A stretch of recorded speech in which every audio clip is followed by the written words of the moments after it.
Soy el idiota por haber dejado mi trabajo estable para apoyar el negocio seguro de mi cuñado y ahora perderlo todo. Durante 9 años hice exactamente lo mismo. Entraba a trabajar a las 8 de la mañana.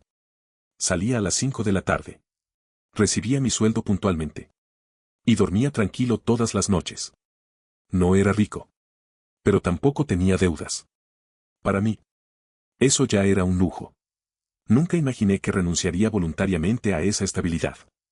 Y mucho menos porque alguien de mi propia familia me convenciera de hacerlo. Si hoy pudiera volver atrás, hay una conversación que borraría de mi vida para siempre. Todo comenzó un domingo. Como casi todos los domingos. Toda la familia estaba reunida en casa de mis suegros. Había carne asándose.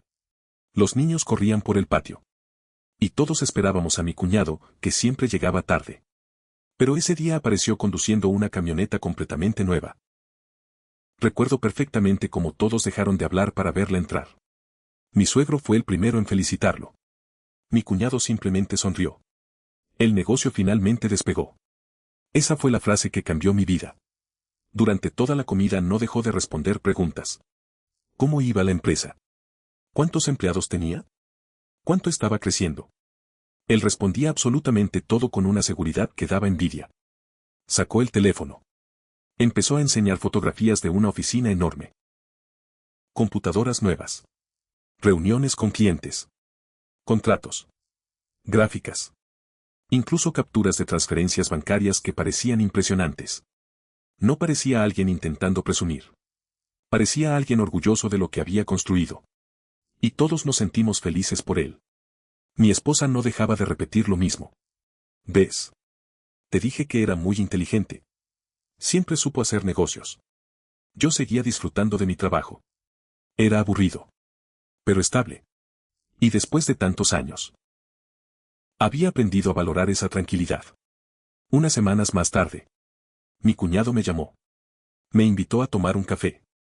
Pensé que quería hablar de cualquier cosa. Pero apenas nos sentamos. Fue directo al grano.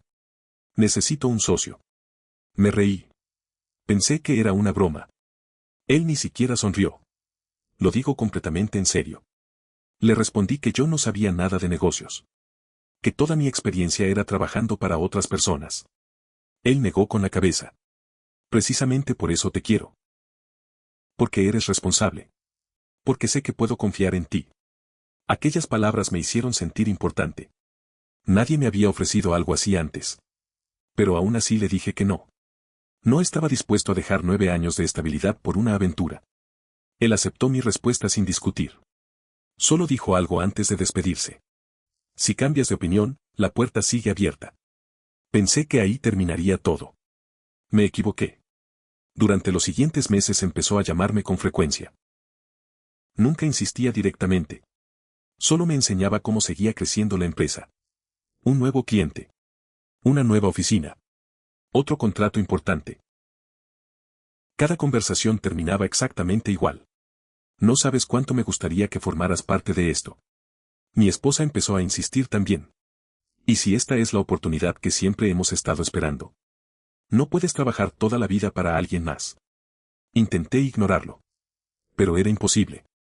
Cada vez que veía a mi cuñado, parecía estar viviendo mejor. Mientras tanto, yo seguía levantándome todos los días para hacer exactamente el mismo trabajo. Hasta que una tarde apareció en mi oficina. Esperó a que terminara mi jornada. Y me invitó a almorzar. Fue entonces cuando hizo la oferta definitiva. No quiero que seas empleado. Quiero que seas parte del negocio. Si renuncias este mismo mes, te daré un porcentaje que jamás volveré a ofrecer. Aquella noche casi no pude dormir. Hice cuentas una y otra vez. Pensé en todo lo que podría conseguir si el negocio seguía creciendo al mismo ritmo que él mostraba. Pensé en mi familia. En mi futuro. En dejar de depender de un salario fijo. Y terminé convencido de que estaba dejando pasar la oportunidad de mi vida. 3 días después, entré a la oficina de mi jefe con la carta de renuncia en la mano.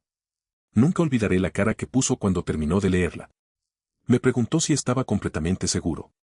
Le respondí que sí. Incluso me felicitó. Me dijo que esperaba que todo saliera bien. Durante los primeros meses, parecía que había tomado la mejor decisión de toda mi vida. La empresa tenía movimiento constante. Entraban clientes. Salían reuniones. Había llamadas todo el tiempo. Y mi cuñado siempre parecía tranquilo. Como alguien que sabía perfectamente hacia dónde iba. Hasta que una tarde. Necesitaba buscar unos documentos para preparar una reunión. Entré a una oficina que normalmente permanecía cerrada. Y antes de abrir la puerta, escuché una conversación. Era mi cuñado. Hablaba con otro de los socios. No pude escuchar todo. Solo una frase. Una sola frase. Pero fue suficiente para hacer que sintiera un nudo en el estómago. Todavía no le enseñes las cuentas reales. Mientras crea que todo va perfecto, seguirá invirtiendo. Me quedé completamente inmóvil. No sabía si había escuchado bien. Pensé que quizá estaban hablando de otro proyecto. De otro inversionista. De cualquier persona menos de mí. Pero entonces escuché mi nombre. No había duda. Hablaban de mí. Retrocedí lentamente para que no notaran que estaba ahí. El corazón me latía tan fuerte que sentía que podían escucharlo desde el otro lado de la puerta. Durante el resto del día intenté actuar con normalidad. Sonreía. Respondía correos. Asistía a reuniones. Pero por dentro. No podía dejar de repetir aquella frase. Las cuentas reales. ¿Qué significaba exactamente eso? Esa noche llegué a casa completamente callado. Mi esposa lo notó enseguida. Me preguntó si había pasado algo. Estuve a punto de contarle lo que había escuchado. Pero no tenía pruebas. Solo una conversación incompleta. Y no quería acusar a su propio hermano por una simple sospecha. Así que mentí. Le dije que estaba cansado. Los días siguientes empecé a observar todo con otros ojos. Por primera vez.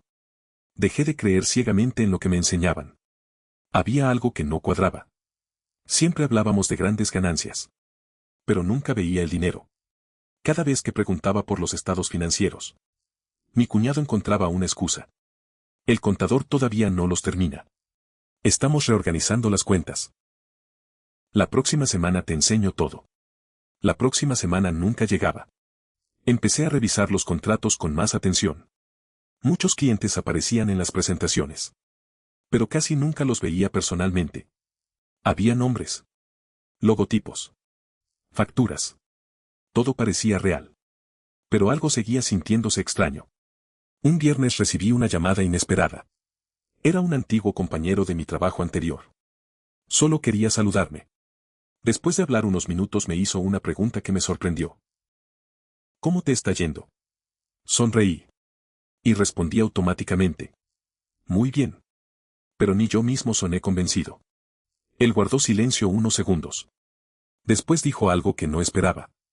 Si algún día quieres volver. La puerta sigue abierta. Aquella frase me dejó pensando todo el fin de semana. Por primera vez desde que renuncié. Me pregunté si había cometido un error. El lunes decidí investigar por mi cuenta. Esperé a que todos salieran a almorzar. Entré a la oficina administrativa. Y empecé a revisar algunos archivadores. No buscaba dinero. Solo quería entender cómo funcionaba realmente la empresa. Después de casi media hora encontré una carpeta diferente a las demás. No tenía nombre. Solo una etiqueta que decía. Confidencial. La abrí. Dentro había varios estados financieros. Los comparé con las gráficas que mi cuñado mostraba en las reuniones familiares. No coincidían. Ni siquiera estaban cerca. Las ganancias reales eran muchísimo menores. Algunas semanas incluso aparecían pérdidas. Sentí un vacío en el estómago. No era un error de cálculo. Había dos versiones completamente distintas de las cuentas. Una para nosotros. Y otra. Que parecía ser la verdadera. Mientras seguía revisando los documentos, encontré algo todavía peor. Una lista. Con nombres. Fechas. Y cantidades invertidas. Reconocí inmediatamente varios apellidos. Eran familiares. Mi suegro. Un primo. Un tío. Incluso la mejor amiga de mi suegra. Todos habían puesto dinero. Todos convencidos por las mismas promesas. Y al lado de algunos nombres. Había una anotación escrita a mano. Aumentar aporte. Puede invertir más. Todavía confía. Me quedé helado. Aquello ya no parecía un negocio mal administrado. Parecía un patrón. Justo cuando iba a guardar la carpeta, escuché pasos acercándose por el pasillo. Cerré el archivador rápidamente. Intenté salir con normalidad. Pero al abrir la puerta, mi cuñado estaba parado frente a mí. Me miró directamente a los ojos. Después bajó la vista hacia la carpeta que todavía sostenía entre las manos. Y, sin dejar de sonreír, me hizo una pregunta que confirmó todos mis peores pensamientos. ¿Encontraste algo que no debías ver? Durante unos segundos, ninguno de los dos dijo una palabra. Yo seguía sujetando la carpeta. Él seguía sonriendo. Pero ya no era la sonrisa segura que había visto durante meses. Era una sonrisa incómoda. Como la de alguien que acababa de descubrir que su secreto ya no estaba tan protegido. Le respondí con otra pregunta. ¿Por qué existen dos versiones de las cuentas? Su expresión cambió por completo. Miró rápidamente hacia el pasillo para comprobar que nadie nos escuchaba. Después cerró la puerta de la oficina. No es lo que parece. Esa frase. La frase favorita de todas las personas que están a punto de mentir. Le pedí una explicación. Dijo que las cuentas simplificadas solo servían para mantener tranquilos a los inversionistas mientras el negocio crecía. Que mostrar pérdidas temporales podía asustar a la familia. Que todo era parte de una estrategia. Pero había algo que no podía explicar. Los movimientos de dinero. En varios documentos aparecían transferencias enormes hacia otra empresa. Una empresa que jamás había escuchado mencionar. Le pregunté directamente qué era. Tardó demasiado en responder. Es otro proyecto. No quería mezclar las cosas todavía. Aquella respuesta terminó de romper toda la confianza que quedaba. No discutí. No levanté la voz. Simplemente guardé la carpeta donde estaba. Salí de la oficina. Y por primera vez desde que renuncié, empecé a actuar como si todo siguiera perfectamente normal. Durante las siguientes 2 semanas fingí que no sospechaba absolutamente nada. Seguía asistiendo a reuniones. Seguía trabajando. Seguía saludando a mi cuñado como siempre.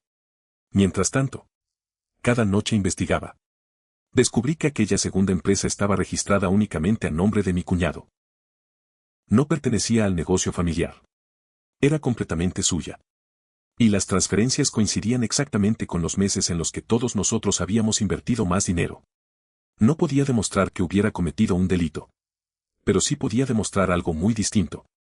Nos había ocultado información esencial antes de pedirnos invertir. Y entonces ocurrió algo inesperado. Una tarde recibí la llamada de mi suegro. Su voz sonaba preocupada. ¿Puedes venir a casa? Cuando llegué, no solo estaba él. También estaban mi tía. Un primo. Y otro de mis cuñados. Todos tenían la misma cara de preocupación. Resultó que no era el único que había empezado a hacer preguntas. Mi tía confesó que llevaba semanas intentando retirar una parte de su inversión. Siempre recibía una excusa diferente. Mi primo contó que también había pedido ver los balances completos. Nunca se los entregaron. Poco a poco, las piezas empezaron a encajar. No era un problema solo mío. Éramos varios. Y todos habíamos recibido exactamente las mismas promesas. Fue entonces cuando recordé algo. El día que firmé mi participación en la empresa. Había un contrato larguísimo. Lo había leído por encima. Confiaba completamente en mi cuñado. Así que lo firmé sin darle demasiada importancia. Aquella misma noche busqué mi copia. La leí línea por línea. Y encontré una cláusula que jamás había notado. Decía que cualquier socio tenía derecho a solicitar una auditoría externa independiente si existían dudas razonables sobre la administración de los fondos. Me quedé mirando ese párrafo durante varios minutos. Era exactamente lo que necesitábamos. No era una denuncia. No era una acusación. Era un derecho firmado por todos. Al día siguiente hablé con el resto de la familia afectada. Les enseñé la cláusula. Por primera vez desde que empezó todo. Sentí que no estaba solo. Todos aceptaron firmar la solicitud.